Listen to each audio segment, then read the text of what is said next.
All right, this is Jacob Colombo with Gridiron Football, and I obviously get the pleasure every week to be with Coach Sid Edwards. So, Coach Sid, pleasure to talk to you. Get to sit down with you for a little bit.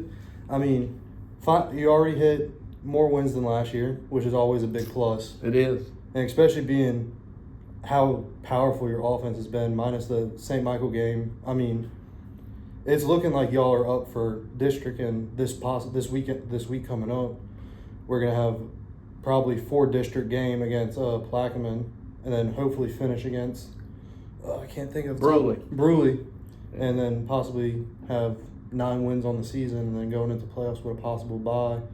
I mean, yeah. Well, that certainly is the plan and the hope. Plaquemine's a complete team. You know, they're the most complete team we have played all year. But our guys are really doing good. They're really defying odds. I didn't. That's why the game's not played on paper. I mean, when I looked and saw, we played 4 games with 26 kids. Mm-hmm. So, you know, the projection wasn't real high, but they've exceeded a lot of expectations, and they're playing hard. Yeah, especially from what I've saw from West Feliciana the past couple weeks before we played them, they were putting up a large amount of points, and I mean, we went to Westville and we only allowed them 9 points. I mean, yep, our defense is really good. They've been playing well, and we caught West Feliciana. I would say they were hot. They were a hot team. They were doing really good. They played a really tough schedule in the front, but that was a big win for us, and I think our defense came through in a big way. Unfortunately, I didn't get to get you last week after your big 200th career win as a coach. I mean, what does that mean to you at this point in your career, 200 wins?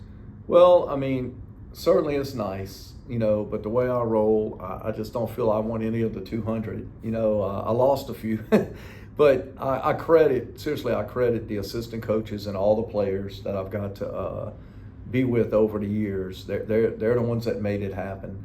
But the thing that was really special to me about it was the fact of where it happened at Istrouma High School in the 70805, where I started my varsity career, at least, and to do it in this community meant a lot.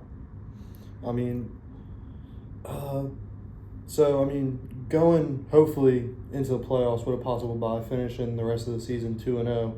I mean, what are some of your expectations into playoffs? I mean, going a little ahead, but sure. I mean, you know, I really don't look at the PowerPoints or anything until going into week 10. It's just I don't know if it's a jinx or whatever, a paranoid, but I really don't play with it and look at it. But going into week 10, it's only natural where you say, okay, if we win, this is our projection. If we lose, this is our projection.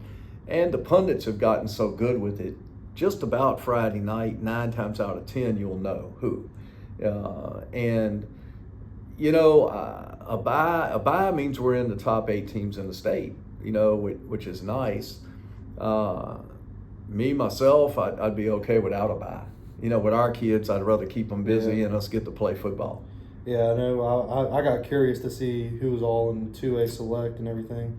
I mean, you definitely got some hard hitters with U-High, Madison Prep, and Archbishop Shaw. So I mean, we're getting to the point to where we're possibly going to be in that top 5, top 4 position. If we can win out, yes. We think about us being mentioned, and you know.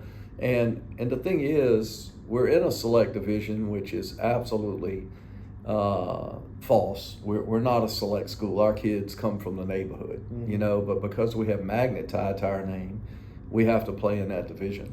Yeah, I know U-High's definitely in my opinion, on a caliber of their own. But I mean, just watching y'all all through these 8 games so far, I mean, y'all are really in a caliber of y'all's own in this district. I mean, we still have Friday coming up, but I mean, from what I've seen so far, you've really coached this team so well. I mean, thank you.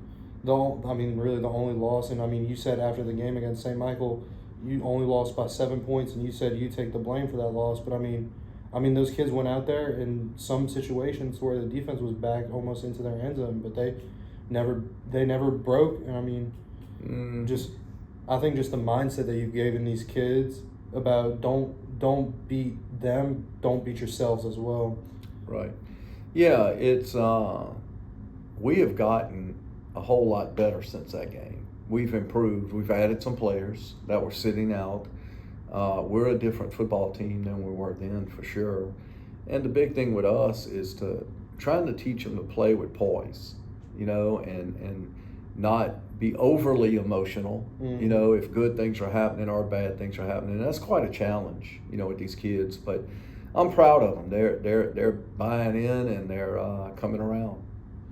All right. I mean, I appreciate just spending a little bit of your time just to get this little interview for us. Oh, I mean, it's been a pleasure, and obviously I get to see you Friday, and then possibly next Tuesday and next Friday. Absolutely. And then playoffs. Yeah, So, I thank you very much for everything you do, and this is a great platform for sure, and it's much appreciated. All right, my pleasure. Thank you. Has been Coach's Corner with Coach Sid Edwards and Jacob Colombo.